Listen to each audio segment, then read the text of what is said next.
mouse. Forgot my headband and I all like our. I like to be on time. I think we've got that in common, among other things, that we're usually 5-10 minutes early on here. I'll even hop in the chat, as the YouTube guys know. I'll hop in the chat to kill a little time before this as we get ready for Broncos for breakfast. That's right. Good morning, everyone. We actually do have John behind the scenes today, which is absolutely great. Love to see John's smiling face in the morning. Ann Rivera's in the house. Hi, Beast. Well, where's my hi, Ann? I'm hurt. Where's Scott's hi? Jeez. And we got Jeremy in the house too, Mr. Kirk Cousins doppelganger here. So good morning, guys. This is Broncos for breakfast. We're going to be coming at you every Tuesdays and Thursdays at 8 a.m. Mountain Time. I always have a hard time with my time zone. Yeah, start doing the time zone Frogger. Let's see. I carry the 1, subtract it. I don't know what time it is. Yeah, we have your East time. A lot of us are Mountain Time. I used to be Central Time. Carl's got Central Time. Eric is Alaska Time. I'm Pacific Time. So it's just like, oh my God. And we have a couple international writers as well. So it's always something. We got international Broncos for breakfast people that are getting their lunch right now too, which is great. It's probably we probably got some people that are 3 o'clock in the afternoon. And we have Philippines on here as well. Yeah, yep. When we did a show, we've had someone for the Philippines also. Vietnam. So, love the check-ins. Turkey. Had China once as well, which was really cool. So Ophir is from way out there too. So it's probably tomorrow there or way early today. I can't keep track. Exactly. So Broncos for breakfast. Good morning, guys. It is Thursday morning. We're getting at it. You can follow us at Mile High Huddle. Please do so. You can also follow us on Twitter. That would be a great help. You can follow me, Nick Kendell, at Nick Kendell MHH. And you can follow Scott at Twitter as well, at Scott Kennedy. Also, guys, most important thing you can do, probably outside of super chats, which are always appreciated, but subscribe, like, and share to our YouTube page. And that doesn't just go for our YouTube page, obviously, although the Mile High Huddle one is very helpful as well. But also go subscribe, like, and share Scott's YouTube page as well. YouTube.com/C/Scott Kennedy. I actually guested yesterday on his show. We did a kind of looking back on a lot of the history of the Broncos and kind of our Mount Rushmore, some guys that are the biggest busts, et cetera, et cetera. So it was kind of fun to go down memory lane there. I am not the best Broncos historian out there, but I've been, from 2000 on, I've been a psychopath following the Broncos. You're old. The time goes fast. You're old enough to have 20 years in there, Yeah, and I remember the 20 before that. So it was, we started getting into the 20 before that, and we needed a little help. Yes. So we needed some boomers in there to talk about some of the players that they had seen, and we've gotten some decent chatter on that already. So awesome. We'll link it later. To make sure that you get a chance to see it. But it was the best ever new series I'm doing on ours, and we did Nick best ever Broncos. Yes, we did. It was fun. It was really fun to talk about great quarterbacks that played for the Broncos because I'm tired. I'm so tired. But we got Ann Rivera saying good morning to Nick and Scott after we called her out. Thanks, Ann. Appreciate it. We got Poor Man Poison coming in here with it looks like a beautiful hiking picture there in the background. Good morning to you all. Yordi Lopez in the house. How you doing? Good morning to you. Gary coming in from Arkansas. I really want to get down to Arkansas. The national park there, the hot springs, looks beautiful. Be awesome to get to. Hey, Beast, how are you? It's from Yordi. Anthony Cordova. Good morning, Nick and Scott. Go Broncos from Arizona. Have you been to Arizona before, Scott? I've never been. Yeah, I had about the only place I haven't been is I have not been to Boston and up, and I've not been in the North Midlands of the country. Otherwise, I've pretty much like the Dakotas and Montana. Otherwise, I've been everywhere except Alaska. But otherwise, I've been everywhere in this great country of ours.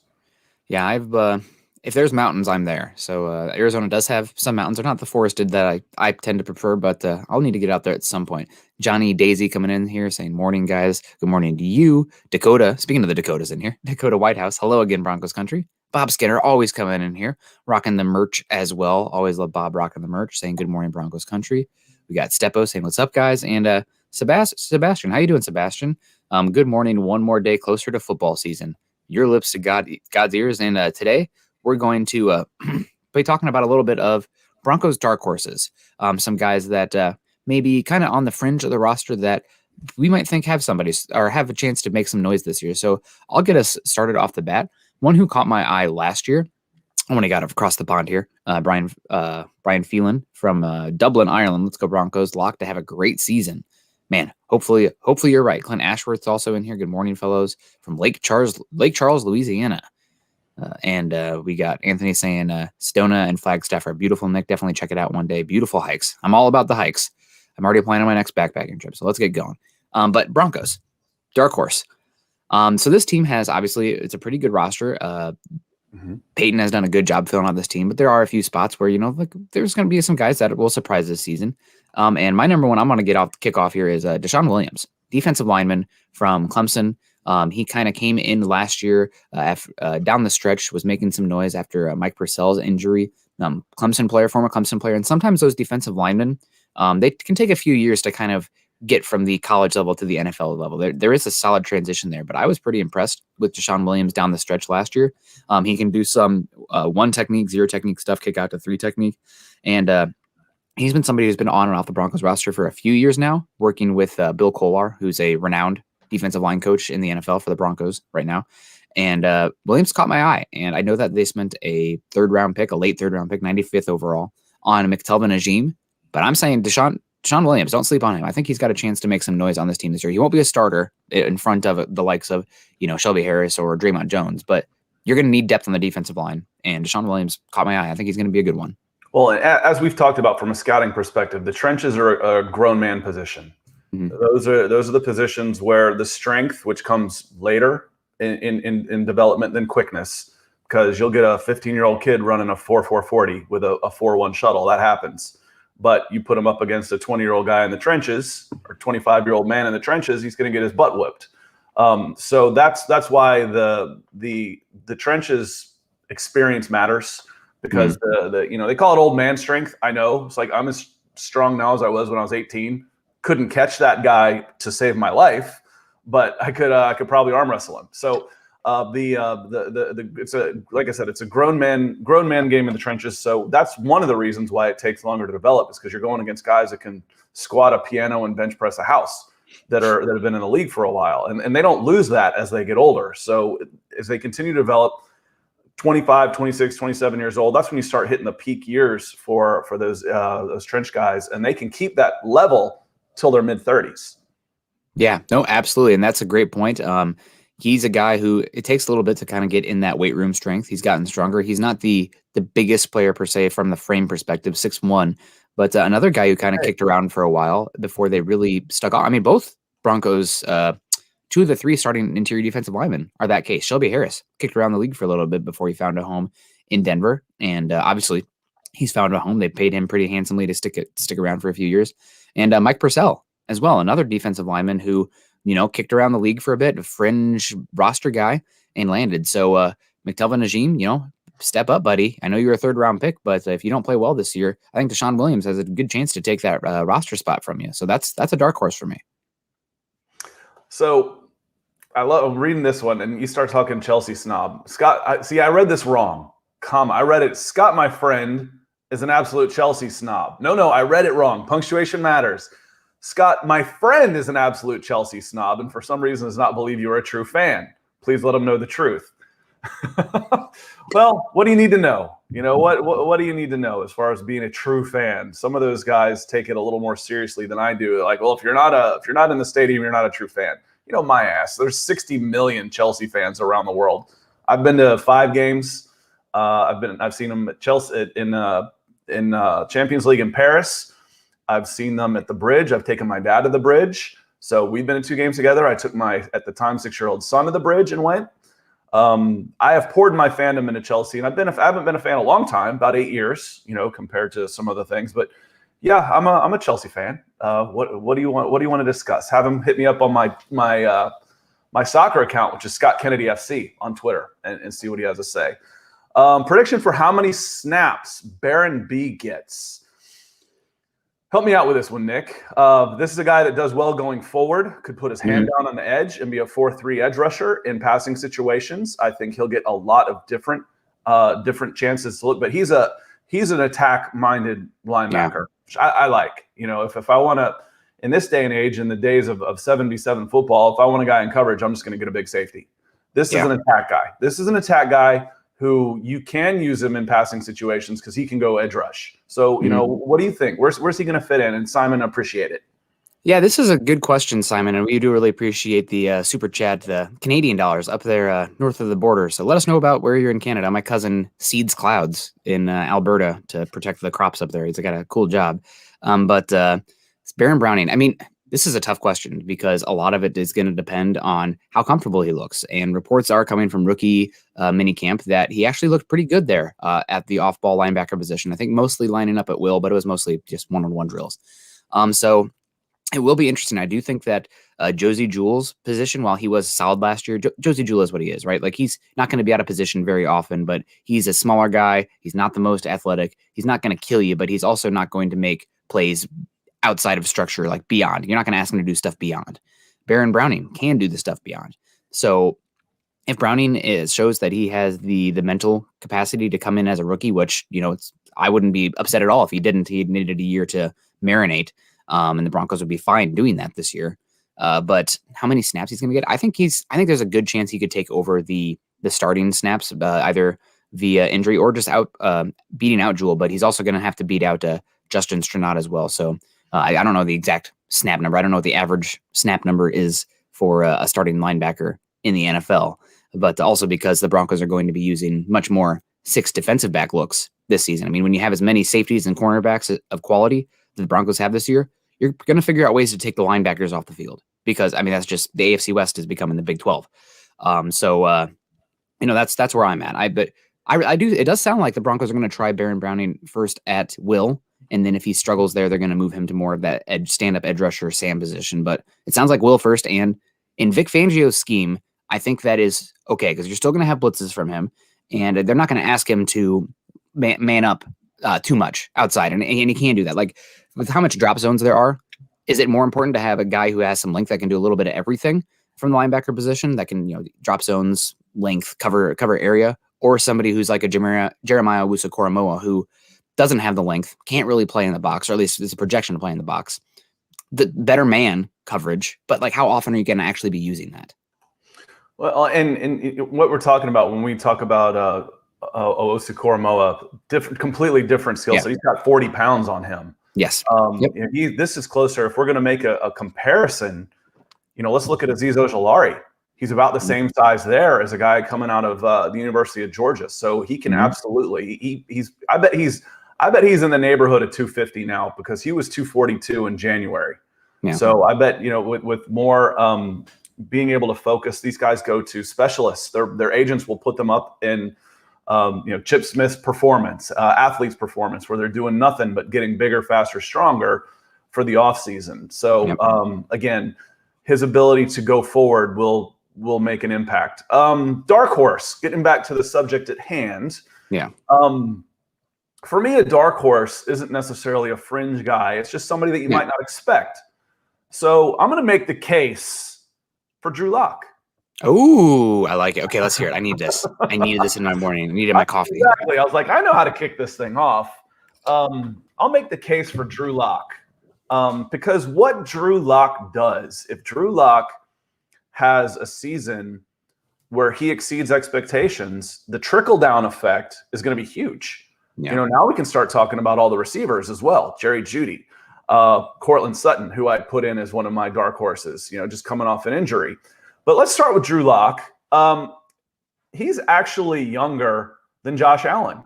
That's a guy that we've been, making a lot of comparisons with as far as, where should he be at the time. So I went and looked today just for the heck of it at Josh Allen's first 18 starts, his first 18 starts in the NFL.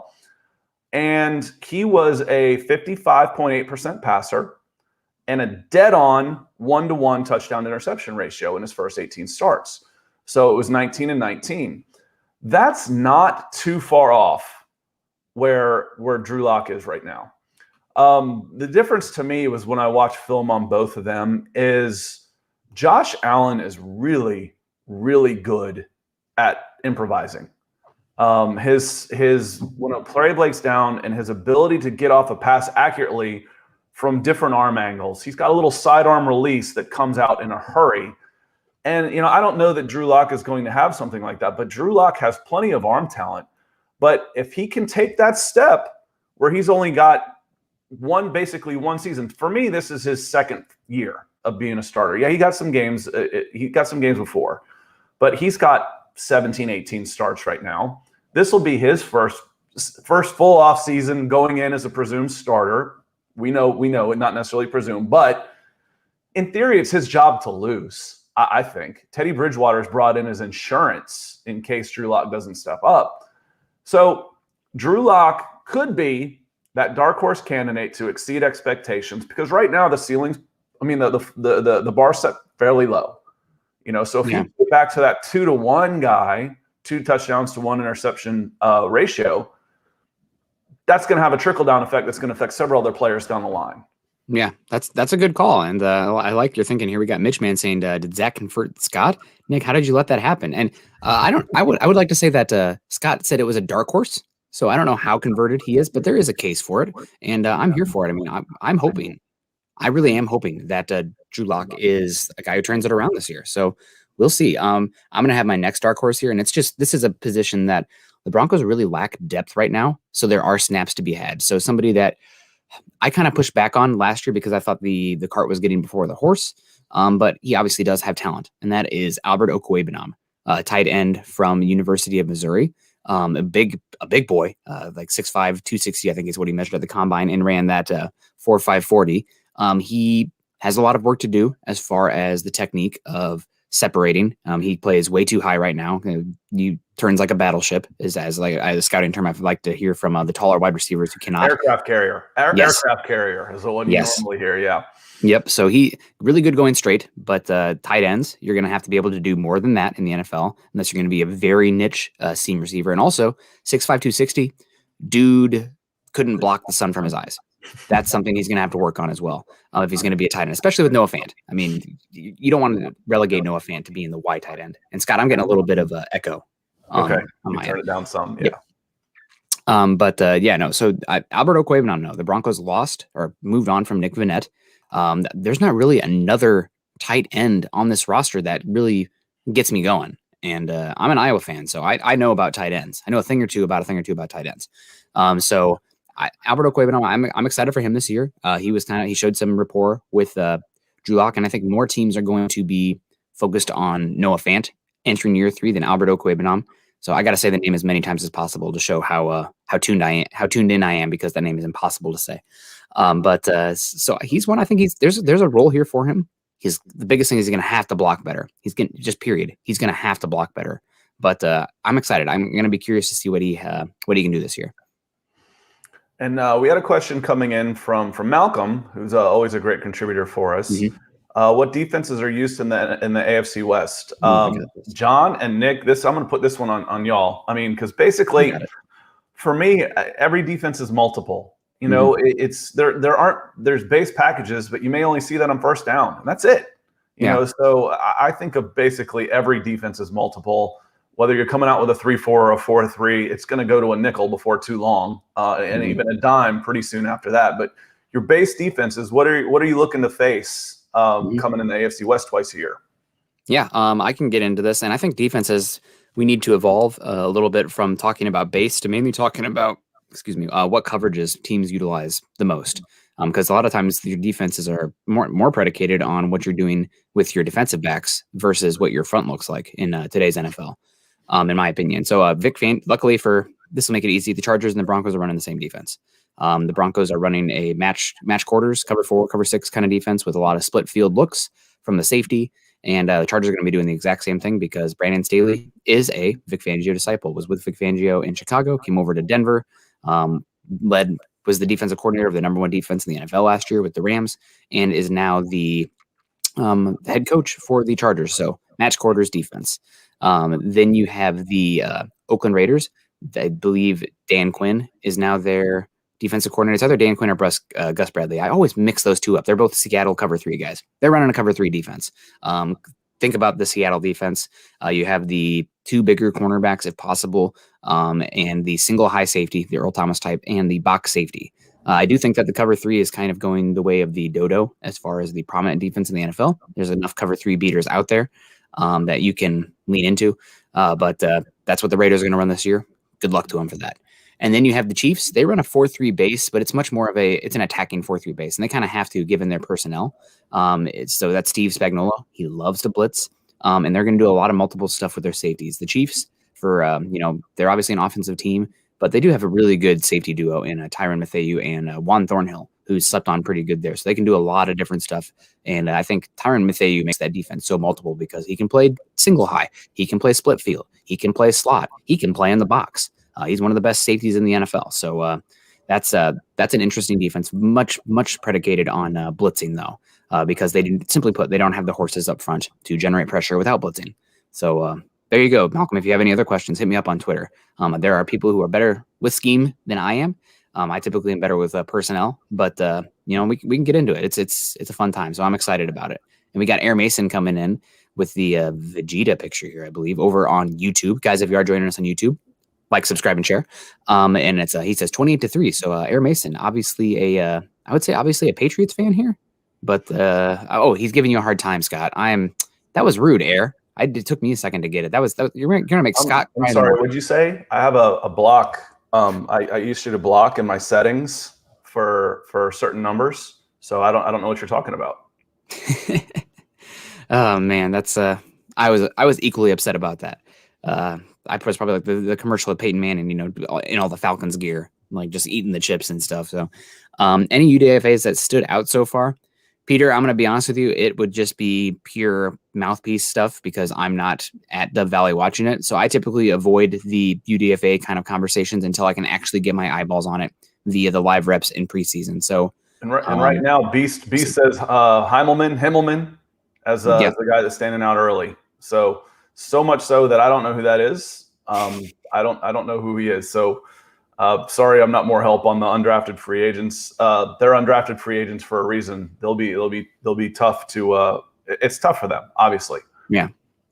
No, absolutely. But the Broncos do have a pretty good record here recently of UDFAs making the team and making an impact. Shaq Barrett, UDFA, obviously. You had Phillip Lindsay, and now you have Malik Reed. So again, we're just going through rookie minicamp right now.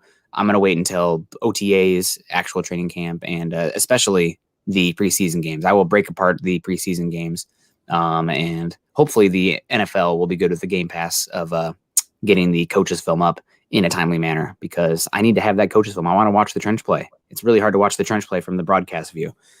So we'll see there. But Scott, you're up on deck again for another Darkhorse, as long as we're not missing another super chat here. It doesn't look like it. So second Darkhorse here. Well, I'm gonna use the trickle down effect. With one guy coming back, with Courtland Sutton coming back, he should be a candidate for what do they call him when they come back from injury? Comeback player of the year. Not a comeback player of the year, but something like that. A comeback player of the year type. He's young, almost 1,200 yards and a Pro Bowler in his second year. The bad news is if he has that type of year again, he's going to get expensive because he's in the last year of his contract. But that's okay. You'll take it. You'll take it. You'll take a 6'4" receiver. That's size. Now he's coming. A skill player coming off an ACL tends to worry you a little bit just because he's you're talking about twitch and size and all that kind of stuff, but he's not a quick twitch receiver. He's 6'4", 215 pounds. He's probably spent a little more time in the weight room. Wouldn't surprise me if he plays at 220 this year, 225. So he's a size and strength receiver, not necessarily a corner running back type. Because legitimately, it's an 18-month injury before you're full speed. If you're one of those skill guys, but the bigger you are and the more you rely on size and strength, the quicker that you can come back.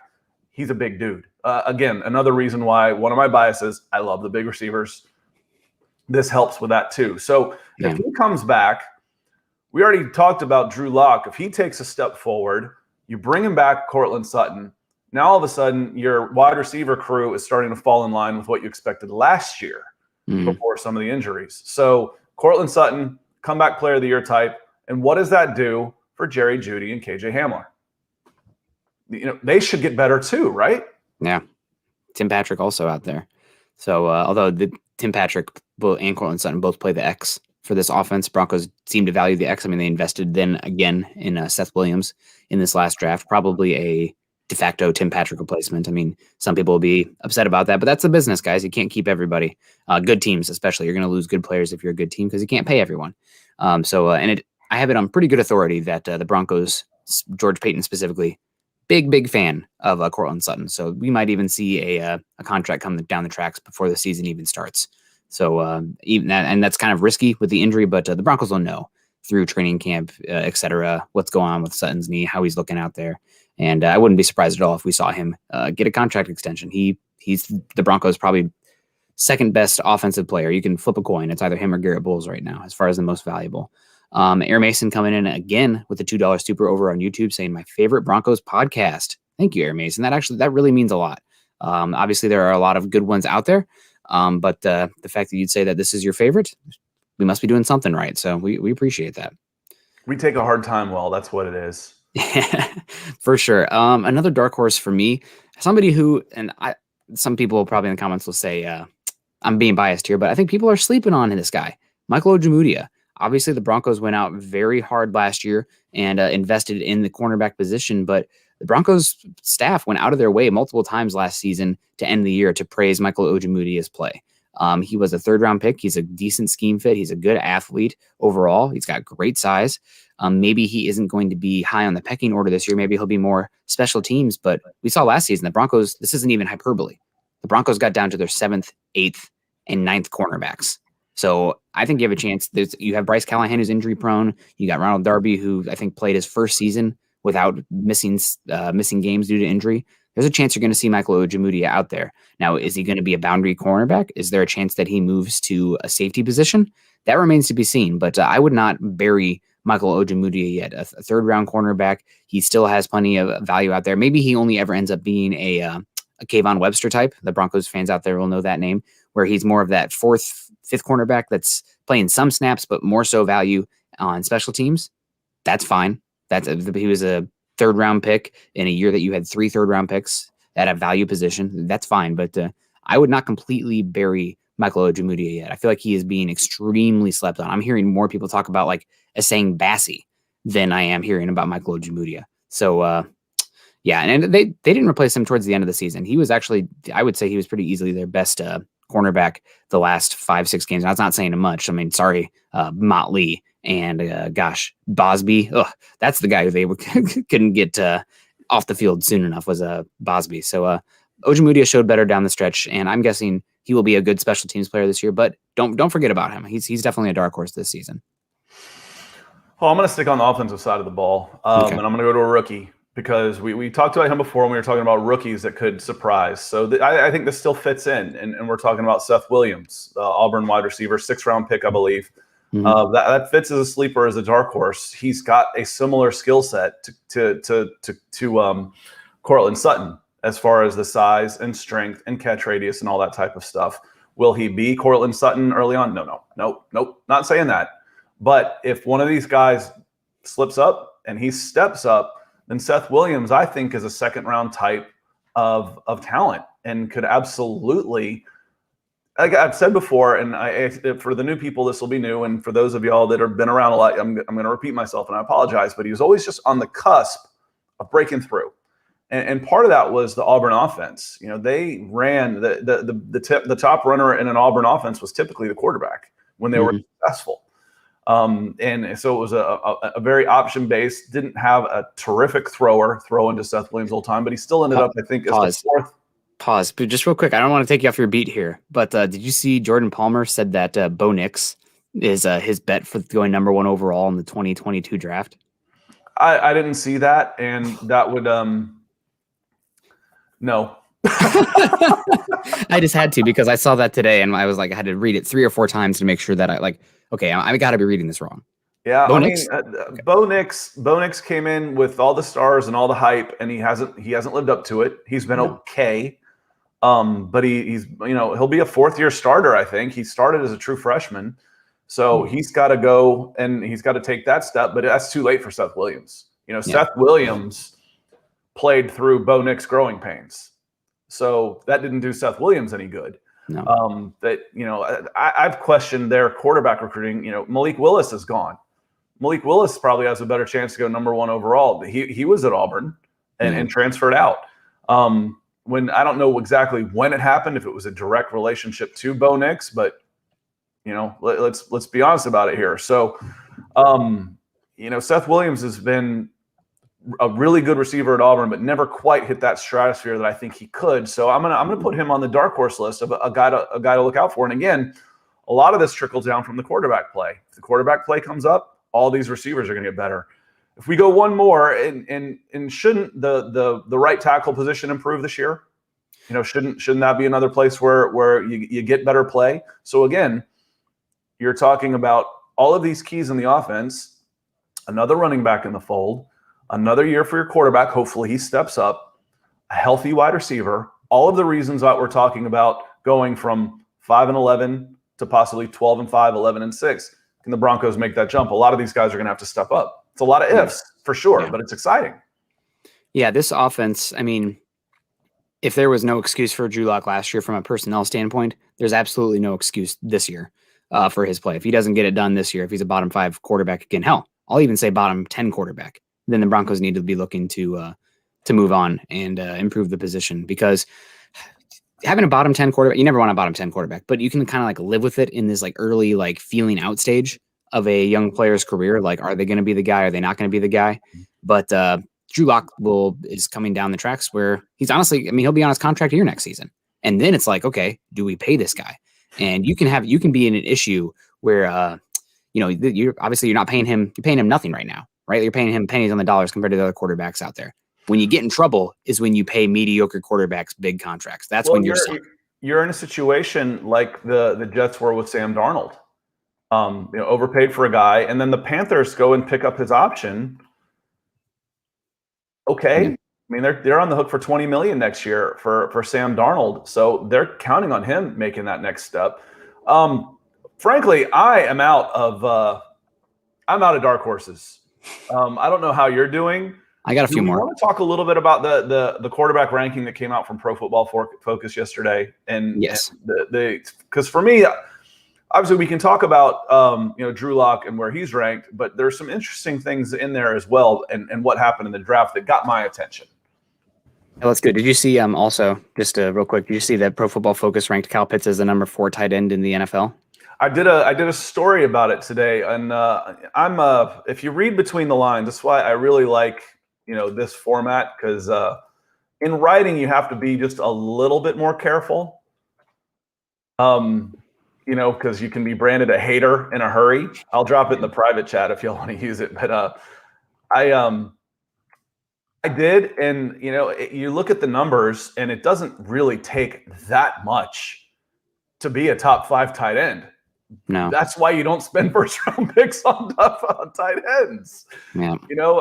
I compared the numbers with Austin Hooper's Pro Bowl season in 2019. He only started 10 games. He had 70 catches for about 775 yards and 6 touchdowns, sharing the ball with Julio Jones and an emerging Calvin Ridley. Those guys had 3,000 yards between them. How much better is this going to get? It's a zero-sum game. There's only one ball. That's why it didn't make a whole lot of sense. But the smoke is getting really, really thick on Julio Jones being gone. Yeah. So that's where it made sense to me. If you think you're going to get 4 or 5 more years out of Matt Ryan, it's possible. Then you go get the Julio Jones replacement, who's been the cornerstone of your franchise for the last 10 years. But yes, I did see that. Yeah, and I want to give a shout out to a couple of supers that have come down the tracks here. Kyle always being generous every morning for Broncos for Breakfast with a $10 super over on YouTube. Good morning, guys. Great stuff as always. Kyle, you're great stuff. We appreciate it. Air Mason coming in over on YouTube as well with a $2 super saying can't teach 6'4". If they could, there would be, that would be great. I wish you could teach 6'7", 320 pounds with a 34-inch arm length. That would be great as well for those gosh darn offensive tackles that can't seem to find in the NFL and the Broncos in general. But the quarterback rankings, you're right. Yeah, let's get into it. Number 1 overall, unfortunately for Broncos country, it's probably going to be this way for a bit. Patrick Mahomes, just 25 years old, probably the most valuable player in football right now. Got another 10 to 15 years of him in the league. That's a big reason the Broncos really need to figure out the quarterback position, because if you want a fat chance in hell, you're going to have at least a top 10 quarterback top 12, and we'll see. But Patrick Mahomes, number one. You don't have any comments with that, so right? my question on that, Nick, is why not Aaron Rodgers, the reigning MVP, at 1? And if not 1, then 2. How come he's behind Tom Brady at 3? Would you rather have Tom Brady at Denver next year, or would you rather have Aaron Rodgers? To me, that's Aaron Rodgers. I'd rather have Aaron Rodgers. Right? Yep. Not for close. 1 season, because that's what this is. This isn't about we're starting a keeper league in fantasy, because then it's Patrick Mahomes all day. So are you using the offseason stuff against him? Because if you are, why the hell is Deshaun Watson so high? He might not even play. Yeah. So I had a little bit of an issue with that. To me, it seemed a little inconsistent in the rankings. If you're using the us, but I don't think I don't have. There's a phrase I use that I won't argue levels of elite. If you want to say Patrick Mahomes, I'm going to say I get that. Absolutely. Yep. I'll argue Aaron Rodgers over Tom Brady. Yeah. Or over anybody else, because to me, he can't be lower than 2, can he? No, I think I agree with you there. I think Aaron Rodgers has got to be number 2. And honestly, I would even put, I know he kind of was not the best down the stretch last year, but I'll take Russell Wilson over Tom Brady as well. I mean, Tom Brady, you talked about it yesterday on your channel, which I'll drop in the comments here if you guys want to check that out. But the Tom Brady has been kissed with fate beyond measure as far as the team surrounding him year after year, the coaching staff, and not to take away too much from him because he is still arguably the GOAT, but like Tom Brady's had a top 10 defense almost every single year of his career, and he's also had great coaching almost every single year of his career. So Tampa Bay, there's a guy on Twitter. I don't know if you follow him. He's got I don't know, almost 80,000 followers for basically just hating Tom Brady. Is it Barry? Yes. Is it Barry? Yeah. Yep. I'm like, yes. He convinced my Boston friend that maybe Tom Brady's overrated. This guy is it's crazy. Ultra weed hater, I think. He goes into he's pretty funny, a pretty funny follower. His act gets a little old quickly, so I don't know how much longer I'm gonna follow him. But he's enough. He puts up legit stats on things. Yep. So when he's serious about it, like, hey, this makes sense. Talking about the defenses that Tom Brady has had and the games that he's won where he has been, not very good. And we started at the top. We can go down to the bottom. They have Drew Lock ranked 32nd out of 32 starting quarterbacks. Fair? Well, I mean, given the guys above him, I think that is fair. I mean, if you want to be the person where you rank the rookies below him because we haven't seen the rookies yet, I get it. I'm not going to argue with you, but I think you're a little crazy if you'd say that you wouldn't take Trevor Lawrence over Drew Lock, even though we haven't seen Lawrence play a snap yet. But the only one I guess that I kind of push back on is Jalen Hurts. And I guess the tiebreaker has to be Jalen Hurts is a better runner of the football. So you raise the floor of your offense. But I'm taking Drew Lock and Jalen Hurts. They should be 31A and 31B as far as I'm concerned. Both of them haven't shown enough. Both of them have struggled throwing the football. Both of them have struggled with making reads. I think it is fair. It's where the Broncos are right now. And Pro Football Focus has always been exceptionally critical of Drew Lock, even coming out of the draft. Their advanced analytics did not like Drew Lock, probably because his completion percentage over expectation has always been like some of the worst in both college and the NFL, which is a heavy analytic factor for a lot of those advanced grades. But I do think it's fair. I mean, he was bad last year.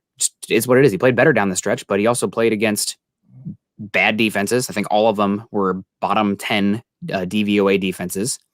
And the Broncos really simplified the offense. They were doing much more one read kind of dump off stuff. So it is what it is. Well, and I look at it and wonder a little bit about the consistency in the rankings. Again, I mentioned, are you going to use the off-field stuff against Aaron Rodgers? Then why on earth would you have Deshaun Watson as high as you have him? And for me, the other part of this is, are you ranking talent or are you ranking production? Because I would have Zach Wilson or Sam Darnold probably last, but probably Zach Wilson.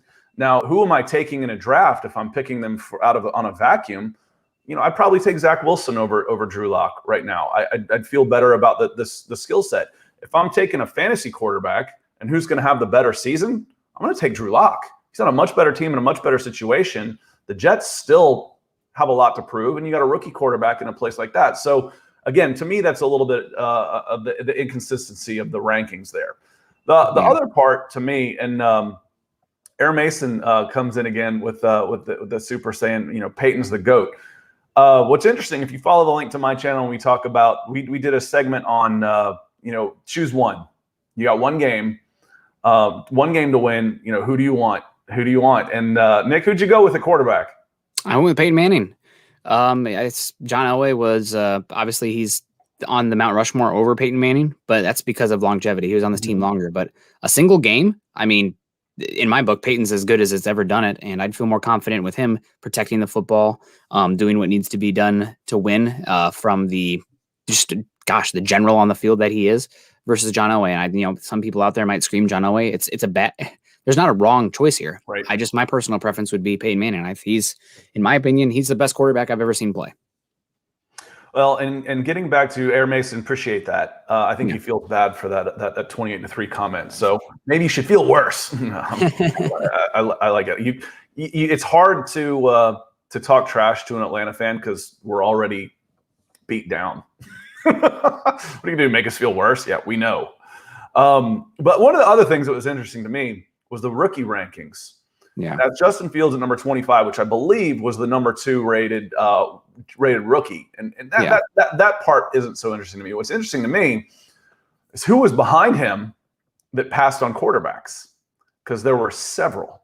Detroit Lions, they've only got 1 year of Jared Goff. He could be gone. Carolina Panthers, they've only got 1 year of Sam Darnold. They're going to pay him a lot. They only have 1 year of him, so they've hedged their bets. But what happens if he, flops miserably? The Miami Dolphins, they traded up and down, so they're back in Tua. They could have come out of that spot. The Philadelphia Eagles, again, they could have been a quarterback place, and the Denver Broncos, obviously. Yeah. So those were the 5 teams that were 26-32 that passed on Justin Fields. I think when we go back and grade this draft, in my opinion, a lot of it's going to have to do, obviously, on these quarterbacks. A couple of things that we're going to look at is Trey Lance. That was a big storyline, and Justin Fields falling. How Justin Fields does is how we're going to look back retroactively at a lot of these quarterbacks, or a lot of these draft picks at 1 through 10. Yeah, no, I agree with you there. And looking over these rankings, I'm actually pretty surprised about some of these quarterback rankings. I think the first 15 they have, maybe I wouldn't agree with the order exactly, like Baker Mayfield over Stafford and Ryan Tannehill and Derek Carr. No, not for me. Not right now. But after that, you have Joe Burrow at 18. I'm not sure about that. Ryan Fitzpatrick at 19. I don't know about that. Daniel Jones at 20. Jimmy Garoppolo at 22. I don't know. I think looking at this, you need one of these top 15 quarterbacks if you're really going to make some noise in the NFL. But unless you have an absolutely incredible roster around them, but we all know that's not looking at these quarterbacks only goes to prove what I've been saying for the last 7 or 8 years. The pro-style quarterbacks are playing baseball. The guys that are – because I look at a lot of these retreads. I'm like, is this really the best we can do for the 32 of the best jobs in the world, a starting quarterback in the NFL? This is the best we can do with some of these retreads? Really? Let's go back and look at the 2020 Major League Baseball draft and look at the first 2 rounds and do that for the previous 5 years, and you're going to find 150 to 200 guys that are listed 6'3" to 6'6" as pitchers, and that's where your big-time throwers are going. They're going to baseball, and you see it more and more with the injuries and the concussions and the fact that people are carrying 12 and 13-man bullpen and rosters. There's 360 jobs in Major League Baseball that are going to pay you 7 figures, and you can do it for 20 years. So it's when we start looking at this list of quarterbacks and going, good Lord. Yeah. Playing baseball, man. I'm telling you. I've been saying it for almost a decade now, and I'm biased because I've been saying it, but I'm not wrong. That's a little bit of a bummer because I do love myself some baseball, but football is exceptionally better. It's changing the game. You're needing, if the guy can't throw as well, you need him that can run. And that's where the running, the mobile quarterback hasn't come into vogue because you have to have a mobile quarterback. It's because the guys that can throw the ball down the field aren't there anymore. If you can get a guy that can run and throw, then you got something special. But there's only a few of those. There's not a ton of those guys. And we actually have slightly different opinions on this. I'm sure we'll get into it multiple times in the summer, but I think part of the rushing quarterback comes from it's a trickle up of the schemes in college football where you can get more guaranteed yards if the quarterback can run. It's harder to obviously get the quarterbacks who are good enough to get the ball out to the receivers. And it's kind of also comes from the spread offense, right? If there's less guys in the box, I go farther down, Nick. You go watch the Texas High School Association. Yeah. They're playing 7-on-7s. They have a state tournament. It's a 7-on-7 tournament. It's almost as big as the regular tournament. Now that's passing. That's pure passing. This quarterback's not allowed to run, but it is about the old run and shoot. You're not old enough to remember when the run and shoot with the Detroit Lions was coming in the late 80s, but it was kind of looked down upon, as this gimmicky type of thing. Well, now everybody's running 4 wides. Yep. So if you can spread them out and you've got a mobile quarterback, then it helps. But you've got to be able to. You still have to be able to throw accurately. That's first and foremost the most important thing at the quarterback position. You're just not getting nearly as many of these 6'5" guys that are throwing the ball nearly as hard because all those guys, the bullpens are full of those guys that are throwing 95 to 100 miles an hour now in the Major League Baseball. It's crazy. Yeah, and the other point that again, just we differ slightly on this is it's offensive line play. The offensive lines in today's NFL, you cannot have a quarterback who is the Jacob Easons of the world, right? Like he should have played baseball for sure. He can't move. He's terrible in the pocket. He's got an incredible arm, but he's just so slow and heavy-footed in the pocket that he's a sitting duck. And you need your offensive line to be good 5 across to function with him as the quarterback. And that's just simply put, that's just too hard to do in today's NFL. You cannot roster an offensive line that good consistently to run that type of offense. If there's anybody that can help change that, Nick, it's going to be Russell Wilson and Kyler Murray. Mm-hmm. 2 guys that are short. Sorry for an NFL guy. They're under 6 feet tall. Both. Kyler Murray was a little bit more celebrated as a baseball player because he's got a big bonus from the Oakland A's. Mm-hmm. But when Russell Wilson was coming out, I didn't rank him very high because I'm like, he's never going to play football. He's 5'11", 5'10 and a half, and a baseball prospect. He's not going to play quarterback. Well, he did. So those guys having success can help change the position as well and bring some of these guys back into it. Again, those guys were elite throwers. They're mobile, and that helps them get around, but they were elite passers, and they were elite baseball players too. Yep. And another elite baseball player, John Elway, out there using the leverage to get out of the Baltimore Colts at the time. I guess we do have a few more dark horses here that I would like to get to before we're getting on out of here. Justin Strnad, somebody who was injured last year. I see people talk about him as this great athlete coverage linebacker. He is not an athlete, guys. I mean, his testing numbers were quite poor, but he is fluid in space and he is fine in coverage. I mean, really, with what the Broncos are asking him to do, he's not gonna be on an island very often. He's not gonna be covering. The most he's gonna do is be flexed out to cover a running back out wide. That's like the hardest demand Fangio will put on linebackers, which is not nothing. Don't get me wrong. But still, Strnad, I think he's got a chance to come for that will position. I think he is a better coverage linebacker than Josie Jewell is. And I think there's a good chance that he could take that starting spot and run with it or displace Jewell at some point. If the Broncos are just looking for a little bit more movement skills out of the position. And the other dark horse here, I haven't said any rookies yet, but somebody's going to have to step up between Jamar Johnson and Caden Stearns for that third safety position. There are going to be snaps out there for that third safety position. Caden Stearns, a better athlete, but worse, better athlete, less ball skills. Jamar Johnson, probably better split field off the bat, better ball skills, but worse tackler. So I'm really interested in that competition. It's not just for this year. It's going forward as well. And we have some other people throwing out some dark horses. Tyree Cleveland is a good name to watch out for.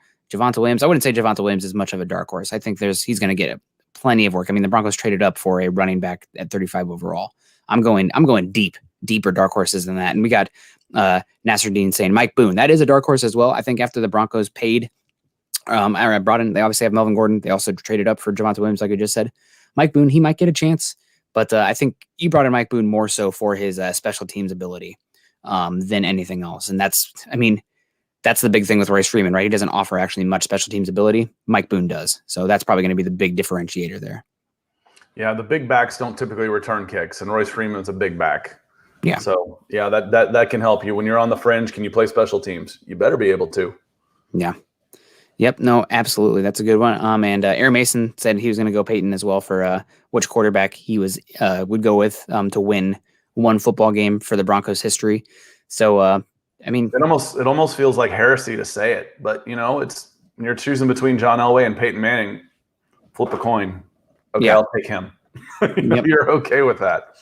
And Richie Rich coming in. Good morning, Richie Rich. I see he says he has 3 dark horses: Calvin Anderson, Andre Mintz, and Drew Himmelman. Somebody looks like they are a little bit offensive tackle obsessed. Richie Rich, what's going on here? The Broncos brought in Cameron Fleming and Bobby Massey. I think that probably speaks pretty loudly about what this team thinks of Calvin Anderson as far as a viable starter. Because if they really liked him, they probably could have sat on their hands for a bit and let camp play out before signing somebody. They didn't. They went out there. They weren't super aggressive, but they signed 2 guys, right? So, I think that says, obviously, Calvin Anderson still could win that position. But I think going out and signing 2 of them it should speak pretty loudly about how they think of Calvin Anderson's viability as a starting tackle. But, we'll see. And don't tweet that out and tag me in it, because Calvin Anderson will be in my DMs. And Richie Rich also is enjoying Broncos for brunch on the East Coast. So Richie, we appreciate that.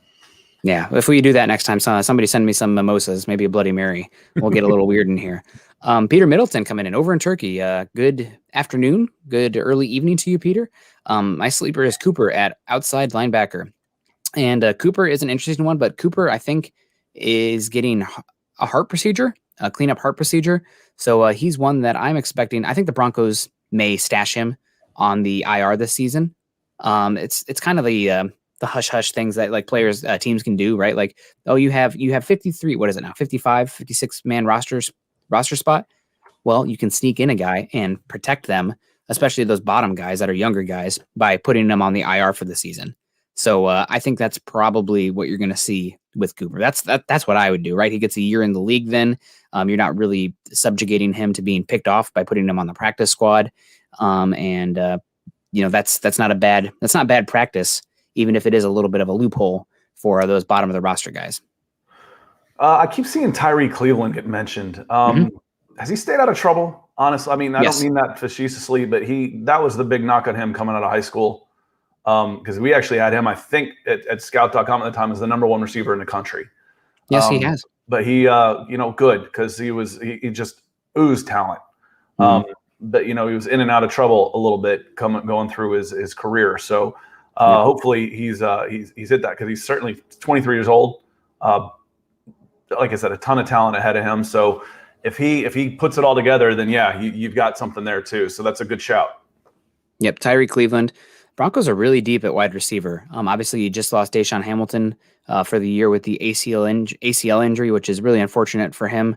I know that there was the Broncos, the rumors that Deshawn Hamilton was being shopped. Apparently, that was coming more so from Deshawn Hamilton's representation rather than the actual league itself, because Hamilton probably saw the writing on the wall with where he stood in the pecking order of, at the highest, the 5th wide receiver on this team, and somebody who doesn't offer much special teams ability, but the ACL is a bummer. And I think the Broncos put him on IR yesterday. So that might be the end of Deshaun Hamilton in Denver.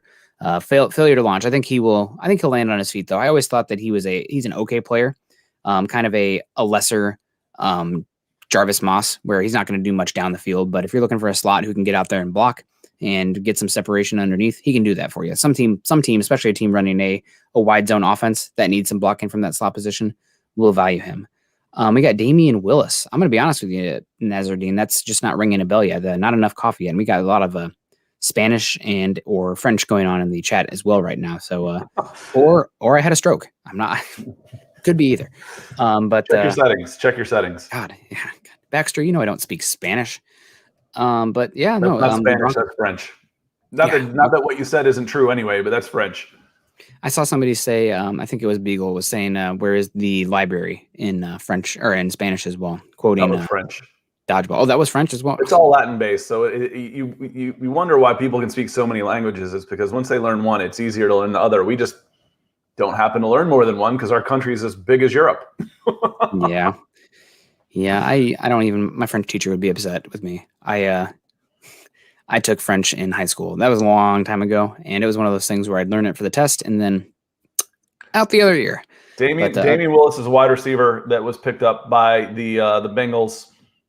Didn't play a ton in Cincinnati. Can't body. So I wouldn't have big expectations there. Yeah, no, that's is what it is. And Broncos did. So we have Deshaun Hamilton. They did release him. He cleared waivers, and he's on the Broncos non-football injury list, which I think he was injured outside the facility as well. So I'm not sure what that means for him contractually.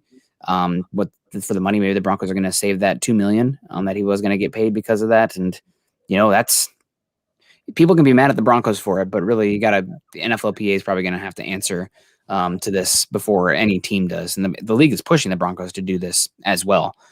So we'll see what happens there. But he was released, but then he landed on the Broncos. He was waived, because he's still on his rookie contract. That's how that language works. And now he's on the Broncos non-football injury list. So we'll see what happens. The Broncos are deep there, though. They got Seth Williams, Tyree Cleveland, Tim Patrick, KJ Hamler, Jerry Jeudy, and Courtland Sutton, working our way from the bottom to the top, and Deshaun Spencer as well, returner. So we'll see what happens. And we got Peter Milton coming in here. If Sutton starts slow due to injury, do we play Patrick instead or keep with our wide receiver one? I think if Sutton, that's a good question. I think Sutton's going to play no matter what. He's talented enough. You're going to have to let him kind of knock some of the cobwebs off. Like, did the Broncos bench Bradley Chubb when he was kind of coming off slowly after injuring himself? No, he needed the reps out there to get to the point where he could be that superstar again. So I'm going to go no. I think the bigger question in here is Tim Patrick versus KJ Hamler. What are you looking for offensively with your wide receivers? Because you could use Tim Patrick and Courtland Sutton as your de facto boundary guys with Jerry Jeudy playing the slot. Or are you going to see it be more Tim Patrick as your fourth wide receiver with KJ Hamler being that speedy slot and Jerry Jeudy being the Z receiver? And that might come down to more so, where's Jerry Jeudy the best? Because at college, Jerry Jeudy at the slot, good freaking luck stopping Jerry Jeudy in the slot. But in the NFL, to get more value, you're hoping that he can get some more boundary reps, some more Z receiver reps. So we'll see. The Broncos are they're 4 deep at wide receiver, a little bit of projection with KJ Hamler. But it's going to be interesting to see how those battles play out, and what's the formula that gets the most work for 11 personnel out of this offense. So much is going to depend on the quarterback play. It's scary. Yeah, I know it's scary. There's you've been fond of the phrase "there's no excuses," but there's no excuses this year. If all these guys come back healthy, offensive line should be solidified. Another year in the system, another year not necessarily in the system, but another year as a pro is a big deal for a 24-year-old kid. Yeah. Nope, you're right. Some people will still point at the offensive line, but you're not going to have if you had to have a top 5 offensive line and top 5 weapons and a top 5 offensive coordinator to properly evaluate your quarterback, you're not going to be in the league very long as an evaluator. You have to be able to see beyond that, because quarterbacks have to deal with adversity. Teams have to be able to deal with adversity. You're not going to have a perfect situation around you. You have to rise above it. You have to raise those guys around you. So just is what it is. And we see a lot of a conversation going on here about before we get on out of here, I want to hear your opinion about the Broncos' interior offensive line depth. Obviously, the tackle position is one that the Broncos tried to get 3 different times in the draft. It didn't happen. First, they were going to take Brady Christensen. He went the pick before to the Panthers in the 3rd round. Traded back. They were going to take Spencer Brown. He went, I think, 3 picks before. The Broncos ended up going Quinn Meinerz then. And they are also going to take Tommy Doyle from Miami, Ohio. And he went to the Bills as well. The Bills doubling down on value positions, edge rusher, offensive tackle. Well, but the Broncos I can't speak too much on the overall depth, but I can certainly talk about Meinerz again. He came in from North Dakota State, wasn't it? One of the smaller schools for sure. And at the Senior Bowl, and was just pushing guys around. And he was doing it at 3 different positions. He was doing it at both guards and center. And there's a player, I'm not sure how many of y'all know him, but he was a middle round pick named Ben Jones, who came from the University of Georgia that looked just like that. But he had a little more exposure coming out of high school. He'd show up, this waddly guy, little pigeon-toed, belly hanging out, and he would just destroy people. He shows up at the NFL Combine, and all the writers that don't know anything about him are just like, ugh. I'm like, yeah, just wait. Just put him in front of somebody. The guy's a people mover. That's what Meinerz is. And I think he's having some fun with it. Someone's probably going to if they haven't already, someone do this now, and I'll take credit for it later. Someone's going to be Quinn Meinerz belly on Twitter. That's going to end up being their, gut. Quinn Meinerz gut on Twitter. That's going to be their. It's going to have its own persona now, which is good for him. Yeah. He's coming from a smaller school, and I think he's enjoying the attention a little bit because he's going to back it up. You don't want to line up across from this guy. He's going to move you around a little bit. It's one of those things, though, where me being the non-fun, I'm just a fun sucker sometimes. It's like Drew Lock with the dancing and the rapping, right? Like, it's fun until he's out there not doing well, right? So if Quinn Meinerz is out there hanging out the gut and you're all, making silly of it, and he's out there getting whipped by defensive tackles, it's not going to be so fun anymore. So Dylan, thanks. And Dylan Radins was the guy I was thinking of from North Dakota State, who also was very good. And I go back to, I'll quote sports movies all the time. Crash Davis telling Nuke Lelouch and Bull Durham, he says, you've got shower on your fungus shoe. You got fungus on your shower shoes. When you win 20 in the show, the press will call you colorful. Until then, you're a slob. So, right now it's all fun and games and you're colorful. You get whipped around a little bit, you're just a slob with a big belly. Yeah. Yep. That's the name of it. This is a guy who's got a lot of press, not press, but a lot of hype going into the draft as somebody who was extremely talented and powerful, but the injuries dropped him in the draft. And we saw a bit of him last year. He struggled in pass reps, but he had some really, really fun blocking plays. Netane Moody. Do you have any thoughts or eyes on Netane Moody? Played left tackle for no? Okay. Nope, Fresno pass. State. Next question, Alex. Okay, Netane Moody. He's somebody that you want to watch for as well. A power blocker. I see a lot of Will Hernandez in his game, both the good and the bad. Powerful guy, can create movement at the point of attack in the run game, but doesn't always play with the most balance. And I think part of that is because he has such short arms. So he's going to have to learn how to play with more patience and just control overall, and that's running and passing sets. But he's somebody to watch for as well. And we had Graham Glasgow. He injured last year. He was on the show. He did fine, but he needs to do better this season for what he's getting paid. Like you talked about, he's the Broncos' second highest paid player or something crazy like that for a guard. That's probably one of the reasons the Broncos have so much cash on hand. Also, the Broncos, the way they set their contracts up, like Garrett Bowles and Justin Simmons are going to get massive bumps in 2022, which correlates with when the Broncos should be sold as well. Well, it helps when you don't have a $25 million quarterback. Yes. Yep. So, but Moody's one to watch for as a dark horse. Wanted to get him out there. I'm not sure what his path is here because he is probably purely a guard. I see somebody like, can't Moody play tackle? He played there in college. I think the dude has not only sub 33 inch arms, he might even have sub 32 inch arms, or like somewhere like he is, out there like a T-Rex. He's strong and he's fun at the point of attack, but he is not playing tackle. Just don't even ask. It's not happening. But Moody, watch out for. Dalton Reisner struggled last year. Glasgow got injured and then kind of struggled after that. The Broncos are looking to get some more push on the interior offensive line because they were bad last year in the run game, just point blank bad.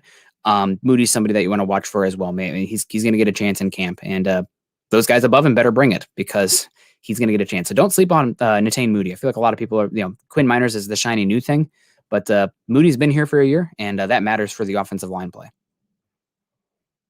So Packers loading. J.R. Whitehead has a comment in here. I like Packers loading up on QBs to assume the Pack will trade him. There's an old saying: you got two QBs, you don't have one.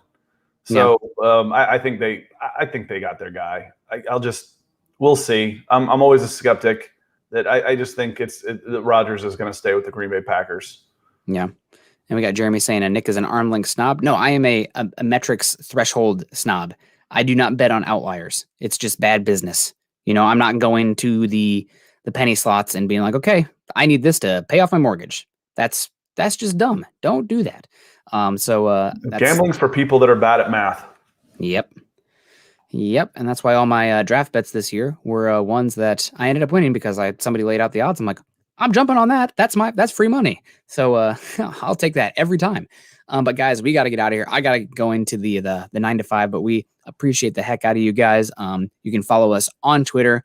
Follow Scott at Scout Kennedy. You can follow myself at Nick Kendell MHH. Also follow the Mothership podcast account at Huddle Up Pod, and follow the purely the Mothership at Mile High Huddle. If you guys are joining us on Facebook today, please click those thumbs up, the heart reacts. We're at 20 right now. 20 is a good number, but let's get up to 25. I was a baseball guy before I was a football guy. 25 will always have a special place in my heart because Mark McGwire, watching Mark McGwire and Sammy Sosa in 1998. That's my first sports memories. Andrew Jones. Andrew Jones was 25. So 9-time Gold Glover, about 400 home runs. Yeah, swinging that sledgehammer around to get the wrist strong. I remember those days.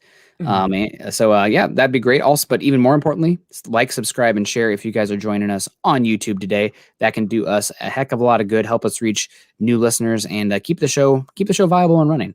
Speaking of following on YouTube, follow Scott's channel on YouTube as well. Go check out my guest appearance on there for Broncos Best Ever yesterday, where we did about 45 minutes. I even for you. I guess sicko fans out there, Richie Rich, looking at you. I did the Broncos top 5 offensive line players all time as well. Scott was trying to get me out the door. I'm like, no, I did the work. We're going to talk linemen. I'm like, okay. We have to do offensive line. So we did the offensive line as well. It was a good time. But make sure you go check out Scott's channel. Find me on there. I find Scott on there at youtube.com/C/Scott Kennedy. Also, I'm going to drop the link in the chat. You guys can just click that and don't even have to worry about it. Don't even have to type it out. Easy as it gets. Guys, that's been it for Broncos for Breakfast. We will see you again next Tuesday at carry the 1, 8 o'clock Mountain Time. That'll be great. And Scott, what do you got going the rest of the day? Any yard work going on? It looks like it's going to actually there's rain. Enough yard work going outside of my window. Like I said, I live my backyard is a national forest, so it's an older neighborhood, and there's a lot of tree work constantly being done. So it's noisy out there. I've hit the mute button a couple times. Hopefully that hasn't been too distracting. The microphone's doing its job, but baseball practice tonight. That's the only thing I'm thinking about right now, on top of just the day-to-day. Yep, absolutely. Well, I'm going to get going. I got to go take care of the dog. We appreciate all you guys. We will see you again next Tuesday. Stay safe as always, and go Broncos.